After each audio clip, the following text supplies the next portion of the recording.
our second presenter, Dr. Rania Soliman, Assistant Lecturer, Clinical Pathology, Cairo University. And I'm not going to take long time. I have an interesting case who is 3.5 years old boy suffering from anemia since the age of 1. He had occasional blood transfusions. On clinical examination, he had hepatosplenomegaly. And his father and mother were first-degree cousins. As for his blood count, his hemoglobin was 8 grams per deciliter, and he had marked microcytosis. The MCV was 57, the MCH was 18.7, and which reveals marked hypochromia. Retex was 4%.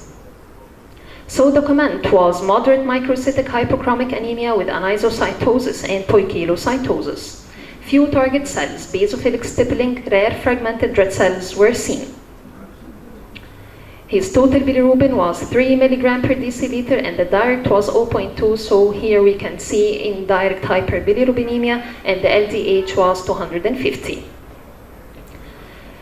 They gave history of doing several hemoglobin electrophoresis with at least 4 months interval preceding the last blood transfusion, and all showed normal results.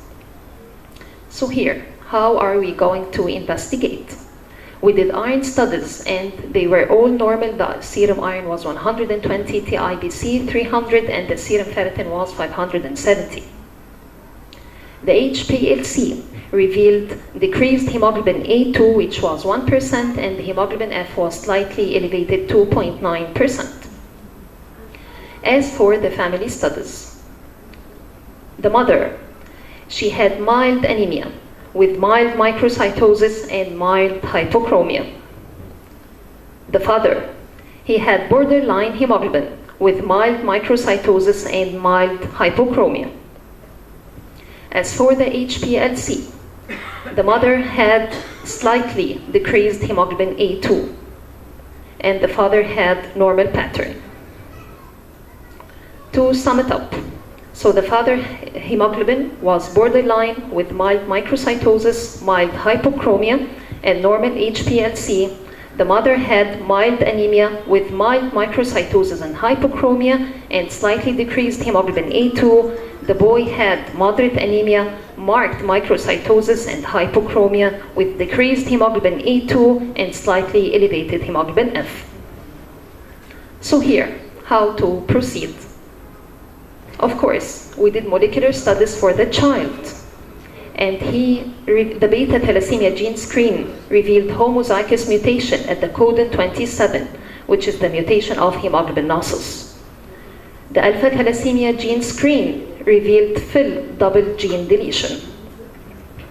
The mother was had heterozygous mutation at codon 27, which is hemoglobinosis, and she had the FIL double gene deletion in the alpha thalassemia gene screen. The father was also heterozygous for the hemoglobinosis mutation, and the alpha thalassemia gene screen was wild type. So as we can see here, the mother was heterozygous for the hemoglobinosis, the father was heterozygous for the hemoglobinosis, and the child was the unlucky one who took both mutations from the mother and the father, and he was homozygous for the hemoglobinosis, plus he took the alpha gene deletion from his mother. Shortly, hemoglobinosis is a rare beta chain variant.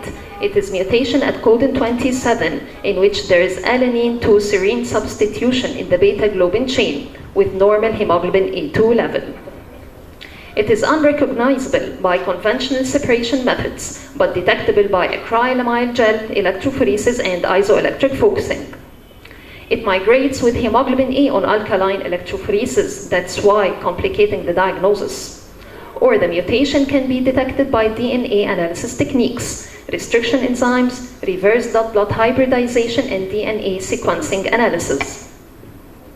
The heterozygous hemoglobinosis presents with mild thalassemia phenotype, while the homozygous more likely to present with thalassemia intermedia, less likely to present with thalassemia major. Or The compound beta thalassemia hemoglobin nonsus heterozygous present with thalassemia intermediate to thalassemia major. However, hemoglobin A2 is normal despite if there is beta thalassemia present. Its slightly decreased oxygen affinity may account for the observed phenotypes.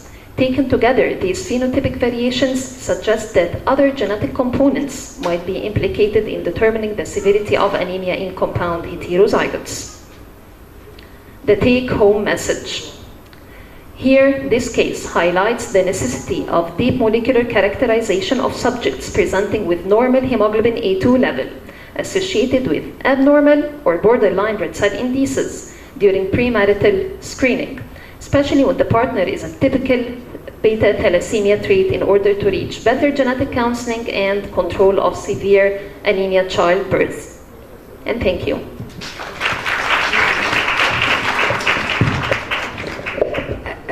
Thank you very much, Dr. Rania.